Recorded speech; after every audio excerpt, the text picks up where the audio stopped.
Bonjour, aujourd'hui mon message est de la mort à la vie. Nous allons lire ensemble un premier passage, si vous le voulez bien, dans Ézéchiel 37, versets 1 à 14. Le passage sur lequel je voudrais particulièrement m'arrêter est celui des versets 13 et 14, qui nous dit « Et vous saurez que je suis l'Éternel lorsque j'ouvrirai vos sépulcres, ô mon peuple. Je mettrai mon esprit en vous et vous vivrez. » L'histoire qui nous est expliquée dans Ézéchiel 37 est incroyable. Tout n'est que mort, une armée entière a été tuée, et c'est le terme hébreu exact. Il ne reste que des os. En fait, tout espoir semble perdu. Mais Dieu sait. Il sait qu'il n'a pas dit son dernier mot, et qu'il va faire lever une armée entière remplie du Saint-Esprit. C'est ce que Dieu veut faire aujourd'hui. Et peut-être, toi qui m'écoutes, des choses sont mortes dans ta vie. Mais le message d'espérance que je veux t'apporter, c'est que Dieu peut et veut rendre la vie aux ossements, à tes ossements. Une autre histoire qui vient m'émerveiller dans la parole est celle de Lazare. Vous pouvez lire cette histoire dans Jean chapitre 11. Nous allons la parcourir un peu ensemble. Lazare est malade et Jésus est en voyage. Les sœurs de Lazare, Marthe et Marie, envoient un messager dire à Jésus « Seigneur, voici celui que tu aimes est malade. » Imaginez un instant le cœur de ces femmes. Elles se disent certainement « on va dire à Jésus que celui qu'il aime est malade, et il va vite venir et va le guérir. » Elles connaissent Jésus et elles savent que la maladie ne tient pas devant lui. Cependant, il nous est rapporté que Jésus, après avoir appris que Lazare était malade, resta 2 jours de plus là où il était. On aurait pu penser que Jésus aurait accouru de suite, et pourtant non. Il resta dans le lieu où il était. Il y a des situations dans ta vie pour lesquelles tu pries, tu jeûnes même, et pourtant tu ne vois pas Jésus intervenir, malgré tes attentes, malgré ton espérance en son secours. Tu vois néanmoins le Seigneur agir pour des frères, pour des sœurs, mais là pour toi, tout semble bloqué, tout semble perdu, tout semble mort. On pourrait penser que Jésus ne connaissait pas la gravité de la situation. Lazare est malade à en mourir et cela peut-être l'ignorait-il? Et non, Jésus savait. Il nous est dit dans Jean 11, verset 14, « Je vous le dis ouvertement, Lazare est mort. » De la même façon, Jésus connaît ta situation. Quand Jésus arriva, Lazare était depuis 4 jours dans le sépulcre. Chacune leur tour, les sœurs de Lazare vinrent vers Jésus et lui dirent « Seigneur, si tu eusses été ici, mon frère ne serait pas mort. » Jésus se rendit au sépulcre, et c'était une grotte, et une pierre était placée devant. Aujourd'hui, Jésus est là. Et il y a une situation dans ta vie qui est morte, et une pierre est devant. Mais alors, qu'est-ce que peut représenter cette pierre?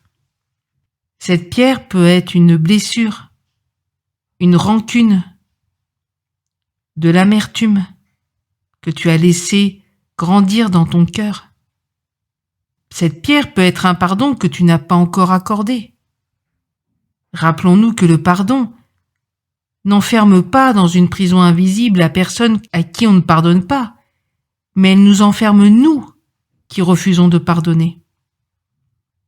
Peut-être que cette pierre est la peur, une peur que tu n'arrives pas à surmonter. Cela peut être la peur d'échouer, la peur de ne pas être aimé, la peur d'être rejeté, la peur de manquer, la peur de mourir. Il y a tellement de peurs. Le Seigneur veut ôter cette pierre. Cela peut être la médisance dite à ton sujet. Cela peut être la pierre de la timidité, le dénigrement de ta personne. un complexe d'infériorité, une grande tristesse. Cette pierre peut être aussi celle de l'incrédulité. Tu as reçu des promesses, des dons, des talents, mais les jours, les mois, peut-être même les années passant, ont fait que tu as enterré tout cela. Tu n'y crois plus. Et tu n'utilises pas tes dons et tes talents. Le Seigneur te dit aujourd'hui, c'est le temps d'ôter la pierre. Et comme Jésus l'a dit à Marthe, il te dit, ne t'ai-je pas dit que si tu crois, tu verras la gloire de Dieu. La pierre doit être ôtée pour que la vie soit manifeste. Quelquefois, cette pierre, c'est toi qui dois l'ôter, comme pour le pardon.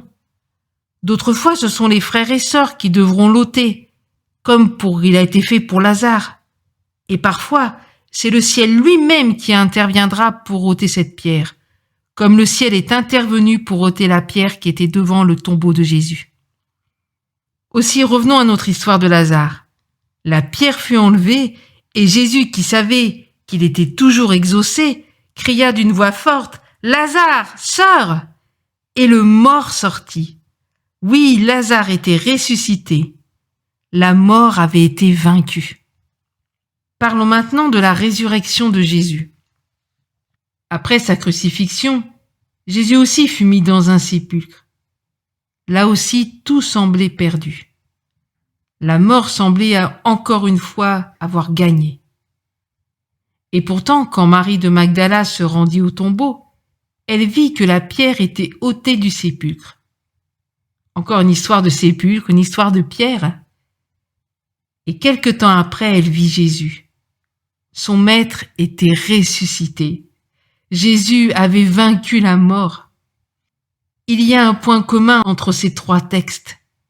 Le texte d'Ézéchiel, le texte de Lazare et le texte de la résurrection de Jésus. La mort semble avoir triomphé et extérieurement, tout est mort, tout semble perdu. Peut-être comme pour toi, pour ce que tu traverses en ce moment. Mais pourtant, dans ces trois situations, Dieu n'avait pas dit son dernier mot. Et de la même manière, Dieu n'a pas dit son dernier mot pour toi. La pierre va être roulée, les sépulcres vont être ouverts et la vie va triompher pleinement. Pour vivre ce triomphe de la vie, comment doit se manifester notre foi? Eh bien, tout d'abord, Jésus savait que son Père allait l'exaucer. Qu'est-ce qui lui donnait cette assurance? Sa foi était sans faille. Jésus savait qui était Dieu. Jésus savait qui était son Père. Et il savait que Dieu était Dieu et qu'il avait toujours le dernier mot, et que ce qu'il disait, il l'accomplit. Notre foi doit se manifester également en appelant à la vie, en prophétisant la vie sur nos ossements. S'agit-il de prophétiser n'importe quoi, n'importe comment? Non, mais de prophétiser ce que Dieu a dit sur notre vie, ce que Dieu a dit sur notre situation. Ézéchiel était conscient de l'état des ossements. Il savait qu'ils étaient secs. Et quand Dieu y a dit, ces os pourront-ils revivre? Il a dit, Seigneur, toi tu le sais. Ézéchiel lui doutait de ses capacités. Il se disait, moi je ne sais pas, Seigneur, en fait. Mais il ne doutait pas dans les capacités de Dieu. Il savait que Dieu savait. Peut-être qu'aujourd'hui, toi, tu es en proie au doute. Ta foi est défaillante. Et tu ne sais pas. Mais Dieu sait. Il nous dit à chacun de nous aujourd'hui, arrêtez et sachez que je suis Dieu. Il faut savoir s'arrêter pour prendre le temps que la foi naisse dans nos cœurs. Et il nous est dit dans les Écritures que la foi vient de ce qu'on entend et ce qu'on entend vient de la parole de Dieu. Dieu t'a-t-il parlé aujourd'hui? Quand Dieu t'a-t-il parlé la dernière fois? Quelle promesse Dieu t'a-t-il donnée pour cette situation qui te fait tant désespérer? Rappelle-toi, crois. Dieu nous dit dans sa parole, dans Ésaïe 55, 11, « Ainsi en est-il de ma parole qui sort de ma bouche. elle ne retourne point à moi sans effet, sans avoir exécuté ma volonté et accompli mes desseins. Tu as peut-être reçu une parole de Dieu, une promesse, un rêve, une espérance, une vision, mais rien et toujours rien. Tu commences alors à te décourager, à broyer du noir, et le doute t'a envahi, et cette parole vient sur ton cœur. Dieu a-t-il réellement dit? Pourtant, si tu repenses à ce moment où tu as reçu de Dieu cette promesse, ce don, cette vision, tu savais que c'était de Dieu. Tu savais que c'était Dieu qui te parlait. Tu n'avais aucun doute là-dessus. De la même manière, tu as peut-être reçu un don de Dieu que tu as enterré. Et aujourd'hui, Dieu veut que tu le ramènes à la vie, que tu le ramènes à l'existence. Aujourd'hui, repasse cette promesse dans ton cœur. Ce rêve qui te fait vibrer, cette promesse que tu attends, c'est Dieu qui a parlé. Et sa parole ne revient pas à lui sans avoir accompli sa volonté. Notre Dieu est un Dieu de mouvement. Les choses ne sont pas statiques avec lui. Il est en train de se passer quelque chose maintenant. Écoute le bruit des ossements. La vie est en train de se manifester.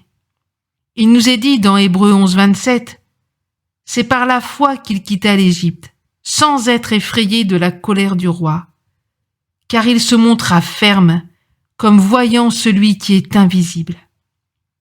La parole nous dit également dans Hébreux 11, 1, or la foi est une ferme assurance des choses qu'on espère, une démonstration de celles qu'on ne voit pas. Dans certaines traductions, il nous est dit l'évidence de celles qu'on ne voit pas.